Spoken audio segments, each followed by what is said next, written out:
En Italie, le nombre de personnes officiellement contaminées est de 412 décès ont été enregistrés. La contamination concerne dorénavant 8 régions, la Lombardie, la Vénétie, l'Émilie-Romagne, la Ligurie, la Toscane, le Piémont, le Latium et la Sicile.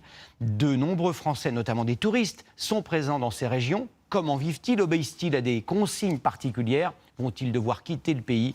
Reportage de nos envoyés spéciaux Pierre-Emmanuel Chinardet et Guillaume Aguerre. Comme de nombreux habitants, Marie-Astrid est restée travailler chez elle aujourd'hui. Cette mère de famille installée à Milan depuis 11 ans doit garder ses enfants car depuis 3 jours les écoles sont fermées. Milan tourne au ralenti, mais pas question de rentrer en France. Voilà, l'idée de fuite, absolument pas, parce que justement, aucune raison de céder à la psychose. Normalement, je dois aller en France demain, si tout va bien, pour déposer mes enfants. Dans cette association d'expatriés, pas de psychose non plus.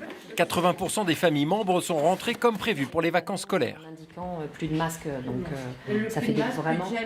Pour celles qui sont restées, il faut rassurer, informer. À la pharmacie, lui, on me dit le masque jetable ne servait à rien, il fallait pas si ça. Un masque avec le petit filtre. Là. On est passé d'une situation normale à une situation de crise sans avoir pu l'anticiper, sans savoir ce qu'on doit faire. Enfin voilà, c'est assez particulier quand même.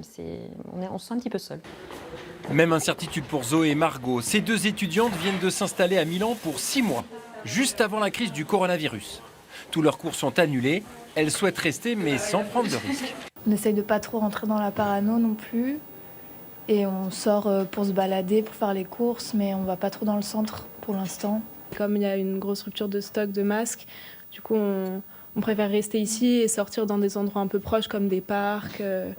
Depuis le début de la crise, le secteur touristique est particulièrement touché, moins 30 à 40% de réservations en moins. Les Français également annulent leur voyage ici à Milan.